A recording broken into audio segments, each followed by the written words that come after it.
Chaos in the courtroom on the sentencing day for the woman who hit and killed 3 children walking to their school bus in Fulton County. Why their mother was detained.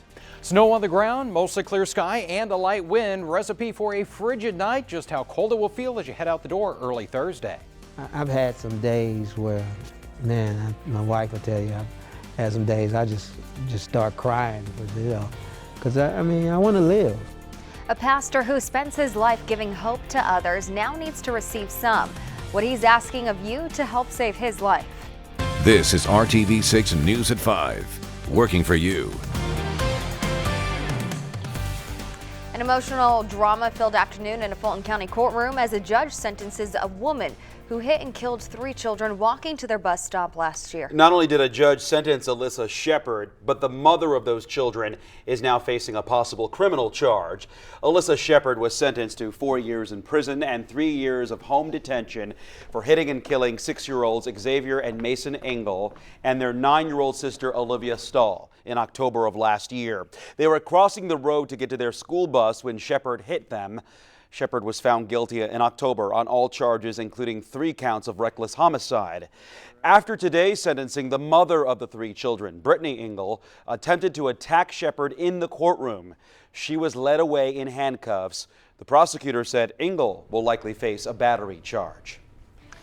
Well, it was a beautiful day with some sunshine. Just didn't really want to go outside. Yeah, it looked nice from inside, but outside still cold, still got that snow on the ground. Good news is we're not adding to the snow. You can see that sunshine still as we look north. You can see an area of cloud cover. That's going to continue to clear out for us this evening. And it never really warmed up today. We only got to 25 degrees this afternoon. We're sitting at 21 right now in Indy and Kokomo, 26 in the Bloomington area and 24 in Martinsville. And yes, it feels colder. We've got wind chills already in the single digits out there this evening. Feels like 9 in Indy, Peru, and Lafayette. Satellite and radar, there are those clouds continuing to fade away for us, and that means temperatures are just going to tumble pretty quickly here tonight. We'll get into the single digits for the actual air temperature by 10 o'clock at 9 degrees with a west wind at 5 to 15 miles per hour. So far this season, 8 degrees. That's been our coldest. That was on November the 12th. I think we get colder than that tonight. We'll talk about that and take it hour by hour through your Thursday in just a few minutes. See you soon, Kyle. Thank you. Indiana University says a student is facing multiple charges of arson in a string of fires on the IU campus. IU police arrested a female upperclassman overnight after investigating 10 arsons in the last 15 hours. The school says most of the fires occurred in the past 24 hours, including several in trash containers in women's restrooms. The university reports only minor property damage. The first fires were reported December 3rd. It is a sure sign of what's to come as we get deeper into flu season. Franciscan Health is implementing temporary restrictions on visitors due to the increase in flu-like cases. Restrictions take effect Friday at 7 a.m. in its facilities in Indianapolis, Mooresville, Carmel, and the Franciscan Surgery Center.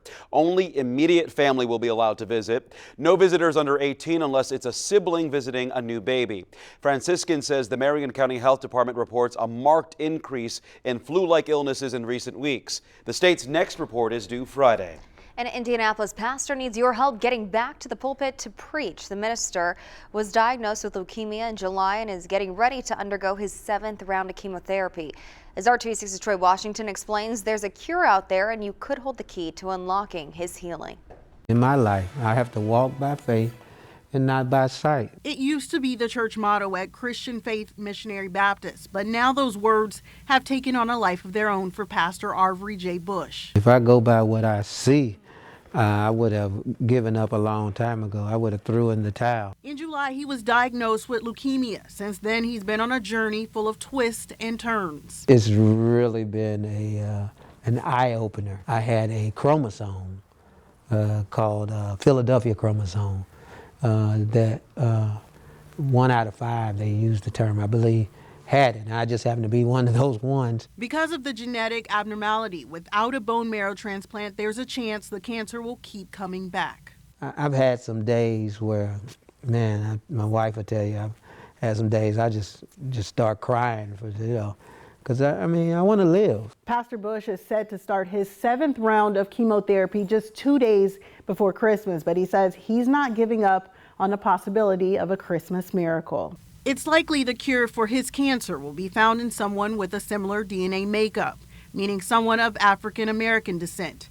The only problem is African Americans only make up a small portion of the bone marrow registry. I keep my faith and hope and trust in God, and knowing that one day, I'll be back. I'm coming back. I'll be in the pulpit preaching. It's a fight he's determined to win. What we've been hoping and praying for all along is that God would find us a donor and that we would be healed.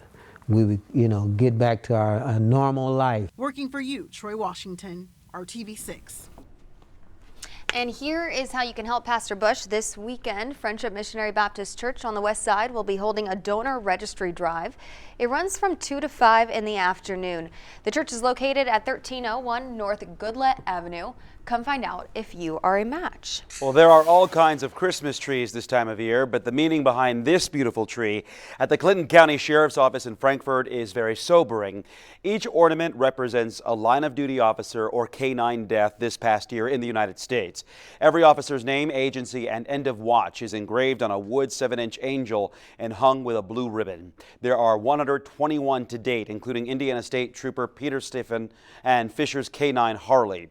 At the first of the year, the ornaments will be sent to their respective agencies. For the past year, Hiring Hoosiers has been connecting you to jobs, resources, and training, and there's some good news for anyone who speaks more than one language. Employers don't just want to hire you, they need you, especially in healthcare. RTV6's Meredith Barrick stopped by Eskenazi Health to learn more about why bilingual employees are in demand. Me llamo Jennifer. I am a registered nurse. I currently work at Eskenazi and the outpatient clinic. Jennifer Rivera is just one of the more than 350 bilingual employees who work for Eskenazi Health. I'm able to communicate with the patients. Sometimes they come in and they're scared because they don't know how to communicate. The Spanish-speaking nurse says she notices a sense of calm come over patients once they learn she can understand and then in turn help them. Gracias. It helps me advocate more for my patients and their needs. Aside from Spanish, Eskenazi sees patients who speak Burmese, a number of African dialects, French, and Arabic. That means they need employees who can speak those languages too. We have nursing team members, we have social workers, physical therapists, individuals in the billing office. So when you think about it, everyone touches the lives of our patients in some way, and there's an opportunity for staff, if they're multilingual or bilingual, to exercise their gifts here at Eskenazi Health. A gift that goes beyond the walls of the exam room. I think just being able to talk to them in their own language helps them feel at ease, and then they're able to explain in more detail what's going on. The tension's gone in the room and they open up. They might tell me something about, their kids or their home life. Working for you, Meredith Barrick, RTV6.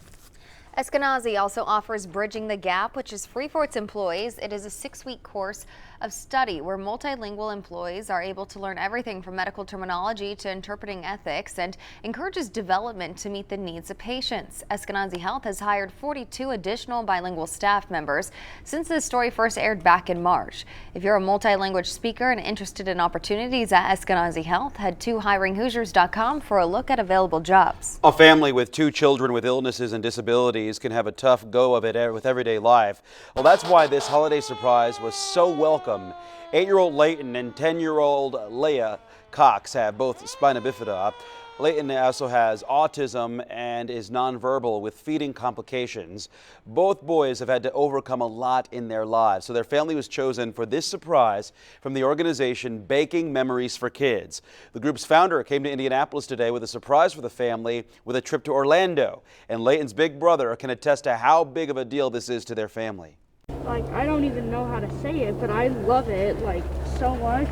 And Leighton, basically, he doesn't get to go on a lot of rides, so I think he'll be able to go on a lot of rides normally than what he normally would be able to. Baking Memories for Kids sells chocolate chip cookies every holiday season in order to raise the money to fulfill a holiday wish for a family with a special child like Leighton. And now Leighton and his brother have the chance to be just like kids for a little while. That's sweet. All right, Kyle.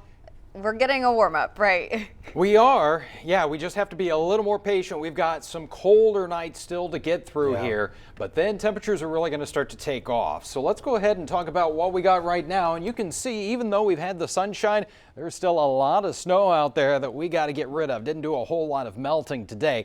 Our temperature 21 degrees right now with that wind out of the west-northwest, still between about 10 and 15 miles per hour, and that's making it feel in some spots like we are in the single digits. Cold front that is sliding off to our south and east, taking any snow showers across portions of the lakes and into the northeast. It's this big area of high pressure over Iowa that's going to be building in for tonight and continuing to clear out those skies. Right now, our temperature 21 downtown with 9 as the feels like number. Feels like 10 for you in Muncie, and it feels like 18 with a temperature of 26 in Bloomington. Overnight tonight, we are going into the single digits most locations, and especially where we picked up over 7 inches of snow right across the heart of central Indiana. That's where temperatures will be the coldest. Not a whole lot warmer, though, as we look to Columbus at 10 degrees, 9 for you in Peru. And it is going to feel a bit colder, even though the wind should be fairly light in the morning. Still, we'll have wind chills around 0. And even as we go through the day, the wind will pick up a little bit, so our wind chills will get no better than about the middle 20s throughout our Thursday afternoon. Here's a look at the actual temperatures for you, and there is some improvement here with lots of sunshine once again. I think we do get around to a little above the freezing mark, so tomorrow afternoon we should start to melt some of that snow away. Temperature-wise, close to 40 in Columbus, so you can really see the number that snow on the ground is doing to the warmth trying to get in here. You got a little less snow and you get some warmer temperatures in Columbus at 39, just 30 tomorrow afternoon in Muncie. The Friday planner, a few more clouds around, but it is going to be a very quiet stretch of weather coming our way. Temperatures even getting a little bit warmer here for the end of the week as we'll get into the upper 30s and then really warming it up as we go into the weekend.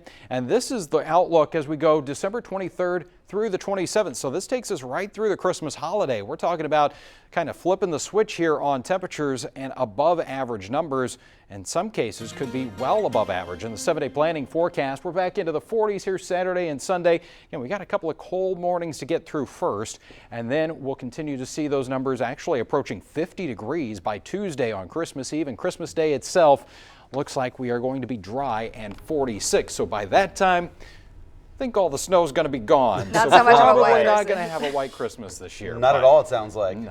All right, Kyle, thanks for that.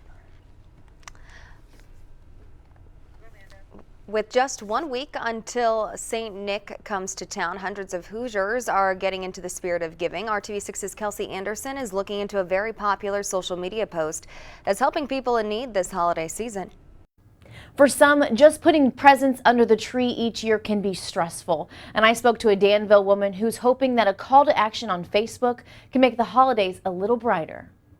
I mean, you just never know who needs what, and if you got it, give it. Kathy Countryman is talking about a post that seems to be all over Facebook. I just read the post and I thought, what a wonderful idea.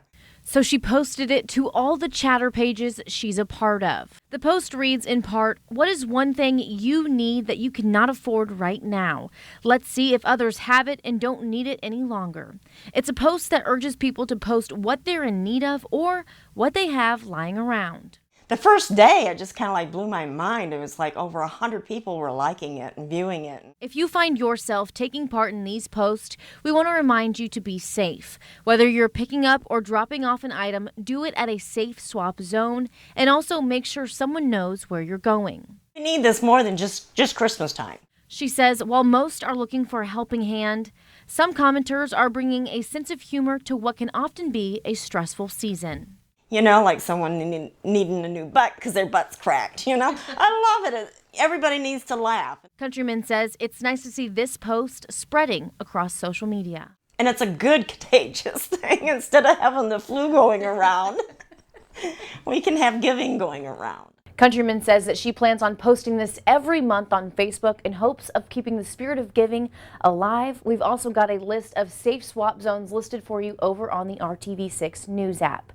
Working for you, Kelsey Anderson, RTV6. And someone is rich just in time for the holidays. A lucky Ohio lottery player hit the jackpot in last night's $372 million Mega Millions drawing. The winning ticket was sold at a Giant Eagle grocery store in Mentor, not far from Cleveland. The winning numbers were 22, 30, 53, 55, 56, and 16. And the Ohio Lottery says the winner used the quick pick function to choose their numbers. The big winner has not come forward yet. By the way, another big jackpot is online tonight. Powerball is up to $160 million.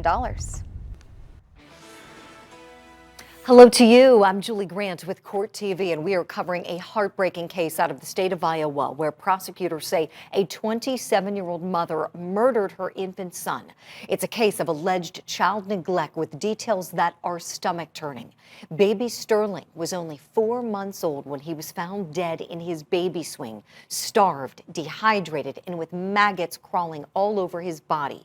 Police charged his parents, Cheyenne Harris and Zachary Cohen, with murder and child endangerment. In opening statements, Harris's attorney told the jury that she was suffering from depression and meth addiction at the time of the incident, and those battles were the monster who killed her child. Prosecutors adamantly disagreeing, saying that baby Sterling was unloved, uncared for, and unaided for 2 weeks leading up to his death. If convicted, Harris faces life in prison. And as always, you can count on Court TV for live gavel-to-gavel coverage of America's most compelling criminal trials. I'm Julie Grant. Now back to you in the studio. Julie, thank you. And you can learn more about other cases around the nation right now at courttv.com. Retired police officers made a special delivery today to police stations around Indianapolis.